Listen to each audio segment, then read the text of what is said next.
Good afternoon friends. Last lecture मध्ये आपण elementary row operation, elementary column operation आणि त्यांचे सिम्बॉल काय यूज करायचं हे बघितलं. आता ते नेमकं कसं यूज करायचं हे आपण आजच्या लेक्चरमध्ये बघणार आहोत. अल्जेब्रा आणि ट्रिग्नोमेट्री हे पेपर आपला चालू आहे आणि लेक्चर नंबर आपण 30 वर आहोत. तर एक्झाम्पल बघू आता. Number 1, let a is equal to 2 2 -2 3 पहिला रो, 0 -5 4 1 दूसरा रो, 1 -1 1 5 तीसरा रो. हे आपल्याला दिलेलं आहे.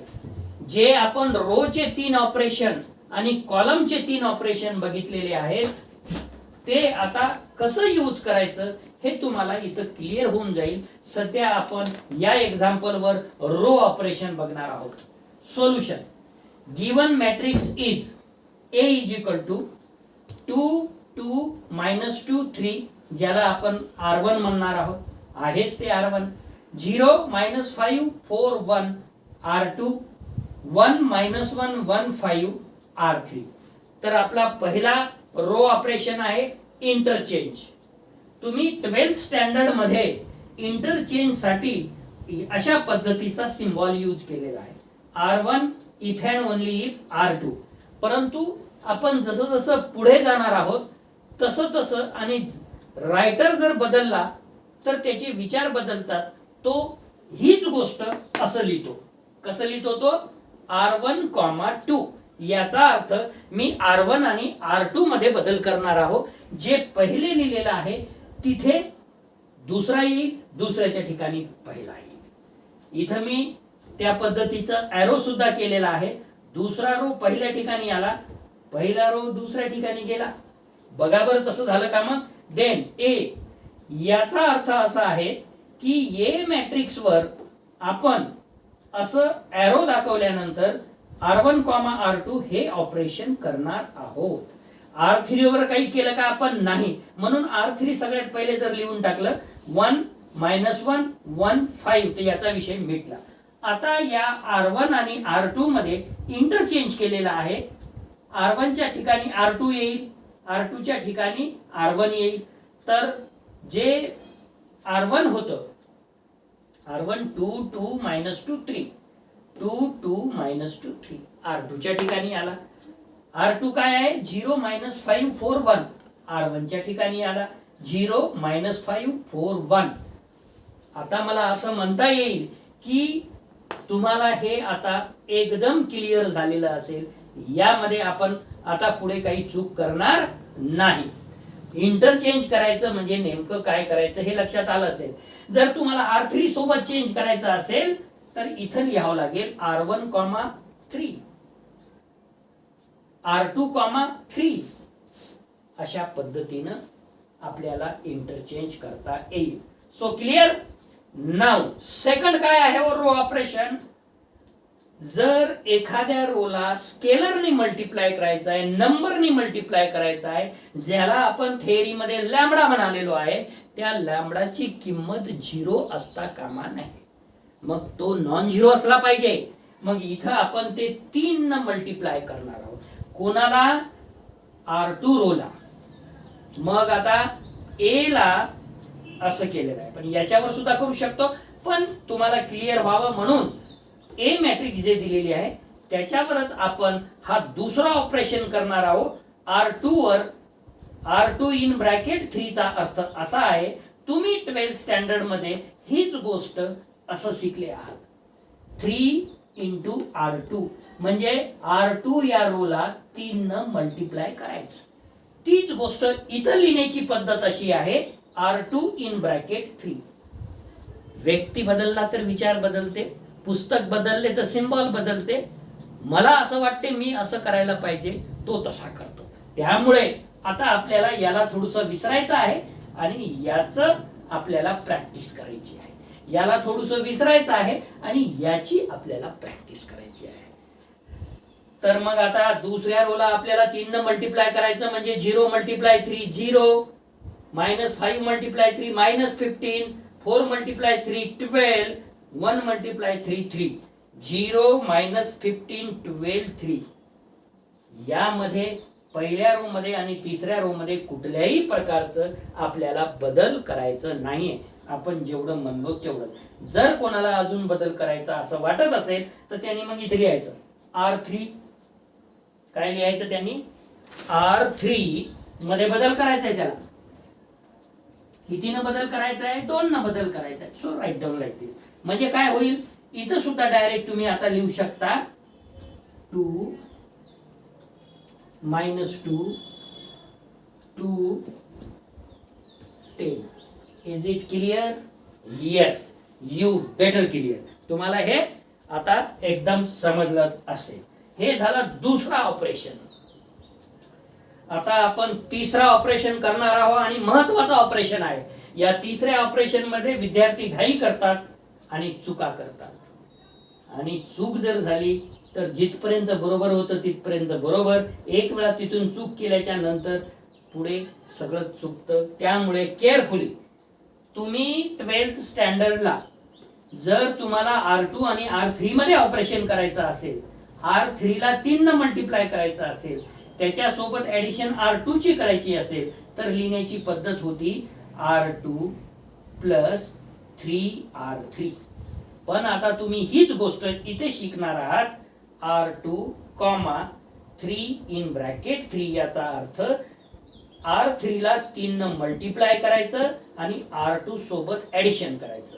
म्हणजे हे सगळं कुठे होणार आहे?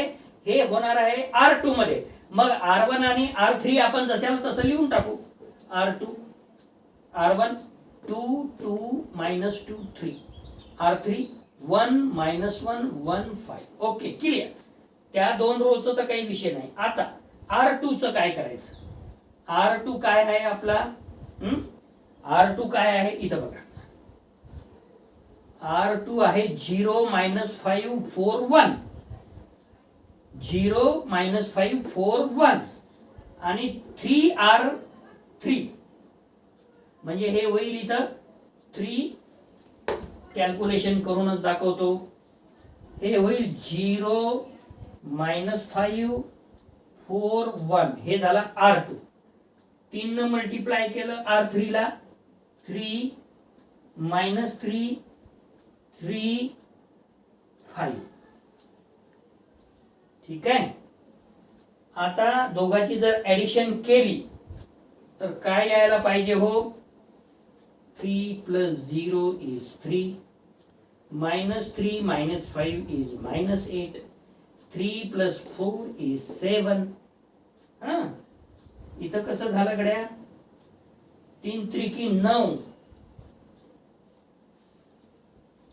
इथं किती झालं? R2 किती आहे आपला?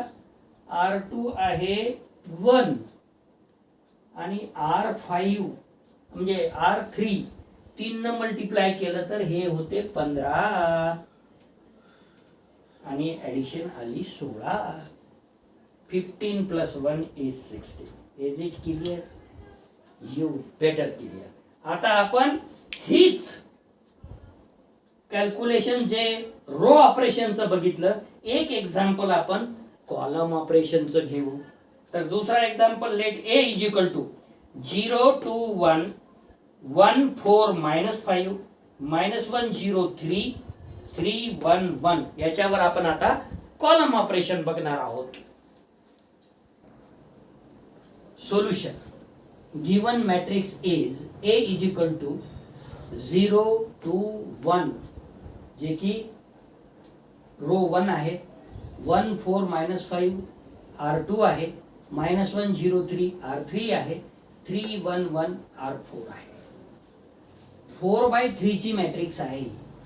कॉलमचा जर विचार केला तर पहिला कॉलम आहे 0 1 -1 3. दुसरा कॉलम आहे 2 4 0 1 आणि तिसरा कॉलम आहे 1 -5 3 1. जसं आपण रो ऑपरेशनचे तिन्ही ऑपरेशन लास्ट एक्झाम्पल मध्ये करून बघितले तसं या एक्झाम्पल मध्ये आपण कॉलम ऑपरेशन बघणार आहोत. तर पहिला कॉलम ऑपरेशन ज्याला आपण इंटरचेंज म्हणालेलो आहे, देन ए C2,3 जे की तुम्ही 12th स्टँडर्ड मध्ये हेच लिहित होते. C2 if and only if C3 म्हणजे C2 आणि C3 मध्ये अदला बदल करायचं असते. इथं लिहिण्याची पद्धत आहे C2,3 म्हणजे C1 मध्ये आपल्याला काही करायचं नाही आहे, म्हणून C1 तर पहिले लिहून टाकायचं. 0 1 -1 3 0 1 -1 3.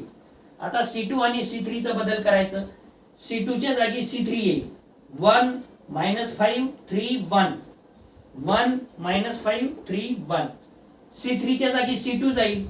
2 4 0 1 2 4 0 1. आला असेल आपल्या लक्षात की कॉलम ऑपरेशन आणि रो ऑपरेशन मध्ये काही फार फरक नाही आहे. रो ऑपरेशन मध्ये रो सोबत आपण ऑपरेशन करत होतो, कॉलम ऑपरेशन मध्ये कॉलम सोबत ऑपरेशन करावं लागेल. म्हणजे नेमकं काय केलेलं आहे, दुसरा रो तिसऱ्या जागेवर गेला, तिसरा रो दुसऱ्या जागेवर आला. यालाच इंटरचेंज म्हणतात. त्यालाच लिहिण्याची पद्धत आहे C2,3 जे की आपण ऑलरेडी 12th मध्ये C2 if and only if C3 असं शिकलेलो आहे. आता दुसरा column operation A goes to C3 in bracket 2 हेच आपण 12th स्टँडर्ड मध्ये असं लिहित होतो. 2 न C3 ला मल्टिप्लाय करायचं म्हणजे तिसऱ्या कॉलमला 2 न मल्टिप्लाय करायचं. तेच लिहिण्याची पद्धत आता तुम्हाला असं प्रॅक्टिस करावं लागेल. C3 in bracket 2 म्हणजे तिसऱ्या कॉलमला आपल्याला 2 न मल्टिप्लाय करायचं. 1 च्या जागेवर 2 येईल, -5 च्या जागेवर -10 येईल, 3 च्या जागेवर 6 येईल आणि 1 च्या जागेवर 2 येईल. म्हणजे नेमकं काय केलं हो, आपण 2 न मल्टिप्लाय केलं. ही सुद्धा गोष्ट आपल्या लक्षात आलेली असेल, क्लिअर झालेला असेल. आता सगळ्यात महत्वाचं, ज्यामध्ये विद्यार्थी बऱ्याच वेळा चुकतात, कॅल्क्युलेशन घाई न करता, लिहून बघत नाही, डायरेक्ट मनातल्या मनात कॅल्क्युलेशन करून लिहितात.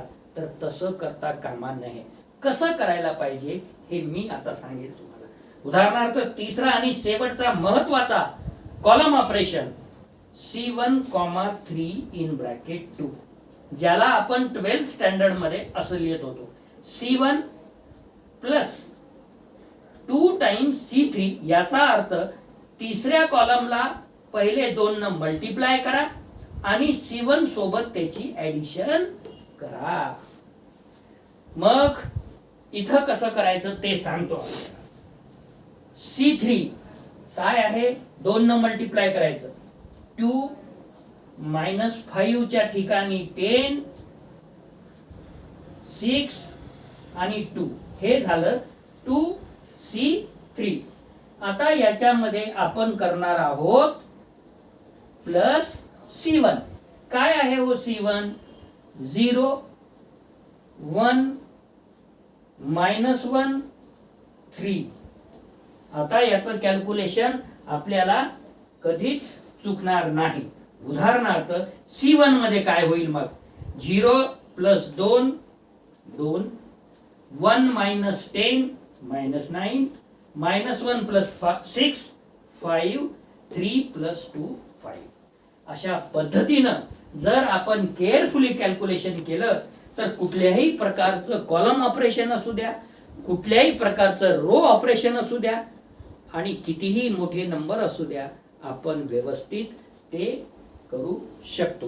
सोबतच मला असं वाटते की तुम्ही टेबल जो आहे 2 × 2 पासून तर 31 × 30 पर्यंत तुम्हाला टेबल कीप इन माइंड पाठ पाहिजे.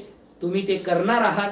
याच्यानंतर टेबल तुम्ही पाठ करा, लक्षात ठेवा, सराव करा आणि ते मग मल्टिप्लिकेशन करत असताना 17 पंचे जरी म्हटलं तरी आपल्याला 85 हे लवकर सांगता आला पाहिजे.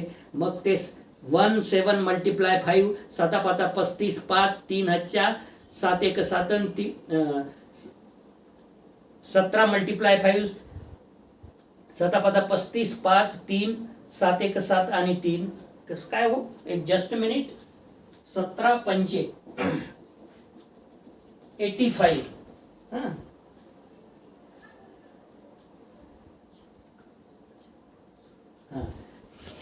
विद्यार्थी काय करतात, 7 5 35 5 हातच्या 3 5 1 5 आणि 3 8 अशा पद्धतीचं कॅल्क्युलेशन करण्यापेक्षा मला असं वाटते की टेबल जो आहे तो तुमच्या कीप इन माइंड मध्ये असला पाहिजे आणि त्या टेबलचा वापर फार फास्टली आपल्याला करता आला पाहिजे. तर आज आपण इथेच थांबणार आहोत. धन्यवाद.